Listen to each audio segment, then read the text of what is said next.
Okay. Let me make sure my phone don't fall. Hello, everybody. I'm waiting for the girls to get in the chat. Get myself together, honey. Look a mess today. Oh, hey, Lexi. How are you, honey? Okay. All right. Just waiting for Noah to get here so we can start. Waiting for the other girls. Oh, no.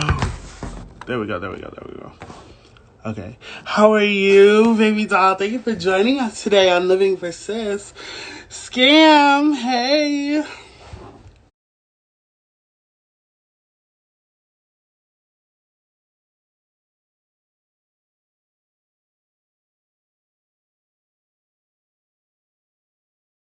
Hey. I love when the girls get in the chat. Sierra, okay, Noah's here.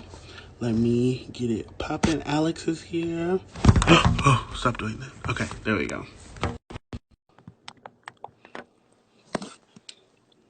See if it works. Can I hear anything? Okay, there Hello? we go. There we go. Ah! Hey, Hi. how are you? I'm good, boo. How are you? Oh, let me I turn my am volume doing the up. best that I can. I'm doing the best that I Oh, can. I know What's that's going right. on? Okay. So let's start off. So what's going on? Like, where are you at? Like, what's happening? Okay, so I'm in the mountains. Okay. Yeah, so the day of that whole Broadway shutdown, I Mm-hmm. fled New York. I mean, My dad is like a conspiracy theorist and okay. like to the max. And so Yeah. like I called him and I was like, what do I do? Like work's done and people are acting crazy because I was at the grocery store before. And Oh, okay. so the tension in the air was just outrageous. Thick. You know what I mean? Thick, Yeah. but Yeah. stuff hadn't popped off yet, really. Exactly. But you could feel that it was. And so I was like, Dad, what do I do? And blah, blah, blah. He's just like, get out of New York, like just get out and come home. And I was like, okay. So I just bought a ticket right away and I just left. And so Oh my gosh. I like kind of fled super early Mm. and like before all of this stuff. And so I've been hiding out in the mountains like ever since. So I wish. Where's home for you? So like, where did you go? Where is the mountain? well, home is in Kentucky, and Okay. then I was in Kentucky for 2 weeks, and I was staying at my sister's house, and she has cats, and the cats are killing me. Oh Okay, yes. You better get you some Zyrtec. I'm super allergic, and I was like, I'm gonna get corona being up in this Yeah. house. I have to go. Yes. And so I called my friend, and she had been quarantined for 2 weeks already. And I was like, all right, well, let's get together if we got to sit down. And so we got a house in like near the Smoky Mountains, like, Mm. Tennessee-ish area. Yeah. So we're around there and just like chilling, like straight up Wow. chilling, taking our days super slow. Like it's odd. I don't know. Oh my gosh. Okay. Well, that Yeah. is wild. Well, thank you so much for joining me today on another episode of Living for Sis. So, what we're going to talk about I today love is it. we're going to dive into ourselves and talk about like things from past, present, and future, and talking about like steps that we can take to really be in tune with ourselves and go introspective. So, thank you so much Okay. for joining us. So, we talked a little about where you are and what's going on. So, tell me, let me open up my little thing. Yeah, open Um, it up. um, talk to me a little bit about like what was your dream? What has you like is did your dream change? Like what was your dream? What is your dream? What do you think about dreaming? And tell me about it. You mean like life dreams, right? Just Yeah. So general. like since you were like little, like the dream that you had then, did you have a dream? Did it evolve? Yeah. Okay, so this is very interesting. But I when I was younger, I was supposed to go to this soccer camp and Mm. I like broke my wrist like a couple days before and I got sent off to theater camp. And Okay. so that kind of started my little introductory into what would be the rest of my life. Do you know what I Right. mean? Wow. Totally on accident. I was like one of those kids, I was completely obsessed, watched the YouTubes round the clock, like Yeah. I was in it. And It. so Yeah. I had this dream of being on Broadway because that's what I like watched on YouTube and that's what I saw and I was like, this is what I really want to do. I was obsessed with musical theater. And so, that was my dream that I held on to all through middle school, through high school, through college, and then like 4 weeks out of college, I like got my dream. I was like on Broadway. And so What? I know. So that was pretty What? crazy. So What? So what school did you go to? So I went to, well, my high school, I went to Interlochen Arts Academy. So it's like Okay. a boarding school in the woods. Okay. And then um, I went to CCM for musical theater to get Okay. my BFA. Yeah. Okay. Okay. And then what was your Yeah. first show that you booked? Beautiful, the Oh Carole King my musical. gosh. Okay. Okay. Okay. Yeah, I got it like super quick. I did not, I thought I was going to be in Cinderella on Broadway because Hmm. I was in finals, and it was like down to like me and a couple other guys. And I Yeah. was like, okay, this is the one. And Yeah. then Yeah. I did not get that. I walked out. I got a call from CGF, Why? and they were, Yeah. yeah, and they were like, "Hey, there's a show. They need somebody. The auditions tomorrow. Like, sorry, this is last minute, but like, you want to do it?" I'm like, "Hell yeah, I want to do it. I need to be on Broadway." Yeah, So bitch. I learned like all this material overnight and came in the next day. I sang so many songs. They took them all up a half step. I sang them all again. I went to my dance call. I danced for like 2.5 hours. They made a huge cut, did it again. Then they came out into the hallway and they cut everybody except for me. And I was like, uh-oh. I was like, either I got a job or I'm in a lot of trouble. And Right. so I like came in this room and I had to dance with the choreographer. They were like, "Okay, you look great doing it. It's all good." They're like, "But we want to see you have fun. So reverse all the choreography you have just learned and dance with this choreographer and just have fun." And I was like, "Okay." So I like turned on my dancing brain and like reversed all this choreography and did all the stuff, and it was like a long session, and then it ended and I got a call from CGF again, and they were Mhm. like, "Hey, so you need to go to the theater tomorrow and try on costumes." And I was like, "Okay, wait. But did I get the show or did Right. I not?" Right. They're like, "We don't know." I was like, "What do you mean you don't know?" They're like, "We don't know, but go try on these costumes tomorrow at 10 a.m. at the Sondheim Theater and like just see what happens." So I went to this costume fitting for like 3 hours. They were trying on everybody's suit, shoes, pulling stuff out of closets. I was like, what is going on Oh here? my gosh. I know. And so like really like the stuff didn't fit. Like, Hmm. like besides like a pair of 11 shoes, like Yeah. nothing. Yeah. And it's all that stuff is custom anyway. So it's Right. like, Right. what's the point? And Right. so I left that fitting, and right before I left, I had become friends with the costumer, and he was like, "Hey, like you should call your people." I was like, "Okay." So I got out and I called CGF and I was like, "I'm supposed to call you." They're like, "You got the show. You start Yes. in a day." I was like, "This is like the weirdest like Oh setup, my but I'll gosh. take it." And so like a day later, I was in rehearsal. Like I think it was, yeah. So Sunday was when I had that fitting. There was a Monday in between, and then Tuesday I started, and that was it. Mhm. And so I Well, did what a that. blessing. I know, crazy. So my Broadway dream like came true very quickly, Right. which was also like an interesting thing because then like you have all these dreams of being on Broadway, but nobody Hmm. tells you like dreams will morph and change as you obtain them. Exactly. Exactly. Yeah. Yeah, and so, then I did Broadway for a year and a half. I opened a tour for them for another year and a half. And then I was like, okay, I don't just want to be on Broadway. I want to be a leading player on Broadway. Like I want to Right. like Right.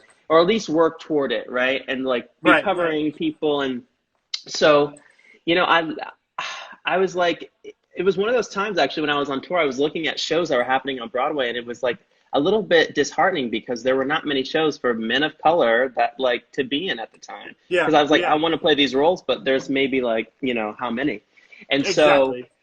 yeah, which is a whole nother story. But so I came back from doing tour and I was like, all right, I'm gonna cover a principal on Broadway and then I'm gonna be a principal on Broadway. Like that's what I'm gonna Hmm. do. And Hmm.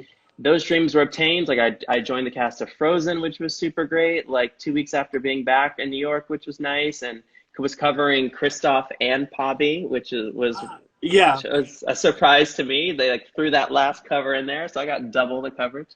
And then like after a year of that, Jelani, who originated Kristoff, had left, and they had come to me. They're like, "Hey, do you want to audition for Kristoff?" And I was like, "Sure, let's do Yeah. it." So I had to go through this whole process again to Ah. land. I know. It's so funny because a lot of people think like they were just like, "Here, play the role." Yeah. But no, no, no, honey, I had to jump through rings of fire to like get that. And I was with all of New York City like once again, like as if I was, a new Back person. into it. And Right. Right.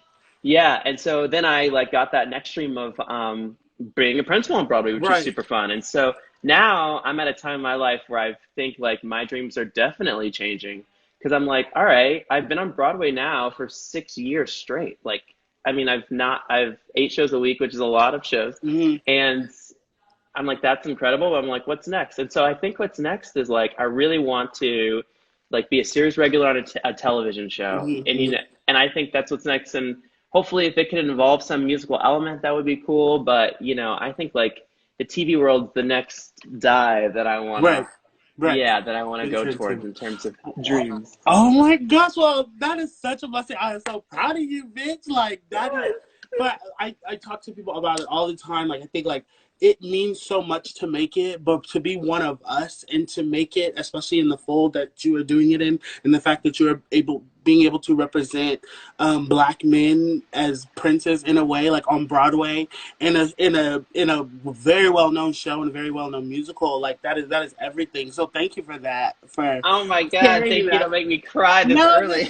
no, I mean that's amazing. But talking about that, so what's interesting, so you know some of us girls, we're waiting for this Broadway taste, Yeah. but you 4 weeks, you went 4 weeks and got right into it. How did that, we hear the glitz and glamour, but how did you feel about that? Like what did that do to you in the future? Because you're like, okay, like yes, Broadway, Broadway, Broadway, but then 2 weeks later you're doing 8 shows a week. Yeah, I mean, it definitely like changed my perspective on it because like once you are in a show and you see how much work you have to put into that, Mm-hmm. like that glitter will rub off faster than you think, Uh-huh. Yeah, yeah. Because when you come into a Broadway theater, you see the set and the costumes and the makeup and it's gorgeous. But Right. what you don't see is what's behind that is like Right. there's rats and there's, About people's rats. yeah, I no, know. there are plenty of rats and people like losing their jobs over here and this person getting there's a lot of stuff that comes Hmm. along with being on Broadway too. And so I do remember a time when like obtaining my dream super early was like I remember being like, okay, well, what's next? Like Right. I never in my whole life thought I would ever be on Broadway and think like, okay, like, well, what happens now? Like Right. never. And so, I think there were two ways to handle it. Either I could have like jumped ship and like done something else, or like, or I get more specific about my dreams, which I think I Right. chose to do. Is be Right. like, Right. okay, now this, and now this, and now this. Right. And so, yeah, and speaking on your point about like representation and like being a black prince on Broadway, it's like something that I still am like trying to like handle and hold and like keep on to because I forget. Right. And Right. so I had this moment. I was at the Broadway Inspirational Voices Gala, and that gala was so lit. Like I haven't seen BIV ever, and they Hmm. were fucking incredible. But they also had like all of the stars of when I was that kid growing up watching YouTube's Yeah. Yeah. performing. Yeah. Like Kristen Chenoweth, Kelly O'Hara, Norm Lewis, who is my Everything. everything. I was at the stage door at most of his island once, and I sang his song from Little Mermaid to him. That was wild, but that moment I'll never forget it. Yeah. Oh my God. And so like seeing him sing, I was like, oh shit, that's me to Yeah. somebody else. Yeah. Like, and Yeah. it wasn't until I was watching him and being like, oh, but I'm in the important scenes. Okay, great. Like that I Yes. was that I was like, oh, I own and accept that now. So it is something that I'm learning about for sure, but it feels good to be that for a lot of young black men and women and everything. Yeah. Wow. Wow, wow, wow, wow. Well, thank you for speaking on that. Well, Oh my okay, God, of okay, course. okay. Talk to me a little bit about like what do you feel like about following your inner voice and following your heart? Like how often do you let, your conscience be your guide and Hmm. go introspective with yourself and make decisions based on that rather than basing decisions on what might be best for other people's best interest in you? Okay, that's a tough one because like I think the older I get, the harder that becomes. Mm-hmm. And Mm-hmm. so I remember being on that tour, on Beautiful Tour, and like making like a ton of money, like being fresh out of school. I was like 21, I guess. Yeah, I was like Mm-hmm. 21, fresh out of school, making a ton of money on tour. It was like a full production contract, all of the glam, all the glitz, whatever. But something in me was like, I still want more. Right. And I remember that moment of where I spoke to some people about thinking about leaving and without another Mm-hmm. job. And it Mm-hmm. was this inner voice, that inner voice inside me being Yeah. like, this is just, this isn't right, Yeah. you know? Yeah. And so many people around me who were working out of, you know, help, trying to guide me, like Right. older people were Right. like, that's a dumb move. Don't go back to New York. Don't give up this job, you know, saying that stuff. And Mm-hmm. I was like, I toyed with it for so long. And so there was one moment where I like woke up and I remember being like, today's the day I'm leaving. Like I've done it Mm-hmm. for a year, for at 3 years now. I think I'm good. Here we go. I'm just going to leave. And if I Yeah. fall, I fall. And if I fly, I fly. Yeah. And so, and I remember turning in my notice and the company manager being like, are you sure? And I was like, I'm sure. And so Right. I just decided. And so that inner voice thing, that was a moment where like I could either choose to listen to all these people around me that are like doing things and trying to help me, or I could just try and help myself by listening Mm-hmm. to my own conscience and be like, all right, you can do something else. Mm-hmm. And so I feel like that was one of those moments in my life that I like am so happy that I spread my wings and then flew a little. And so Right. and you know, and as you get older, it definitely you attain more success and then it gets a little harder. And Right. so, you know, I'm still navigating that whole thing, but I do think like the whole inner voice and listening to yourself is so important. And I've gotten better about that by doing my little meditations. Like, Yes. Yes. Okay. okay, and like it's hard for me sometimes because I like am moving off like a million miles a minute, but when I sit down and I like ask myself the questions, I do find the answers, and so I thank my meditation for that. So that's good. Right. Well, that's amazing. That's amazing. I'm proud of you for making that decision and being like, all right, I child, it's know. time to go. I know. I was like, it's time to go. Let's Yeah. go. Talk to me a little bit, I guess, about like your childhood. Like, what is there anything or big influences or lessons you remember from childhood that have carried on with you till this moment now? Like, what is like one important thing that you will never forget? Probably like, you know, like that simple rule of like hard work pays off. Mm-hmm. Mm-hmm. And I was lucky to find my passion early and to like pursue it early and start training. And Right. so I remember like having those moments of where I like couldn't go to like the birthday party or Right. like couldn't join my friends at the skating rink or like whatever.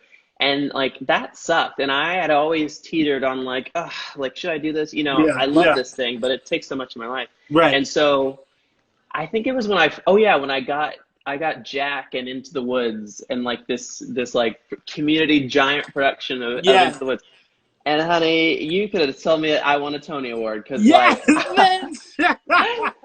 I was so lit and like so happy, and I had put in so much work to like go into my voice lessons and my dance classes Hmm. and all that Hmm. stuff. And that was the first time that I saw that, you know, some of my sacrifices then paid off because I Right. got to do this special thing. And Right. then all of those friends came to see me, which was great. Right. So that was a good lesson to learn. Just that like hard work really does Paid pay off. off. All right, Yeah. y'all. Y'all watching and listening. Remember that. Um, um, Tell me about a time that you were ready to throw in the towel, like in just in let it go. You know, for real.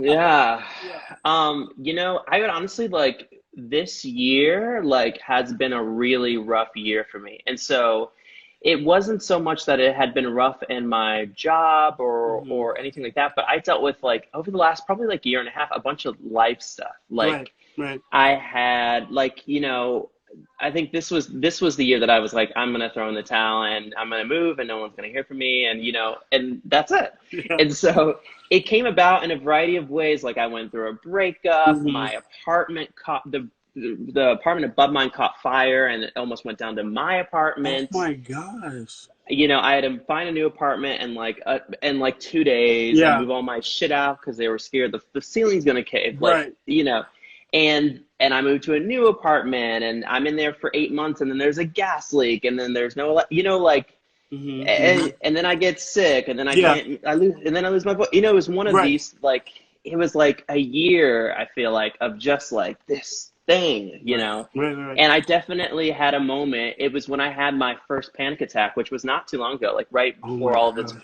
Yeah. Corona stuff, Yeah. where I felt like I was giving all of myself at the show. I was giving all of myself at these upcoming opportunities and auditions, and I also was dealing with so much life and Right. like and Corona was on the fucking brink, and I Yeah. was like, Yeah.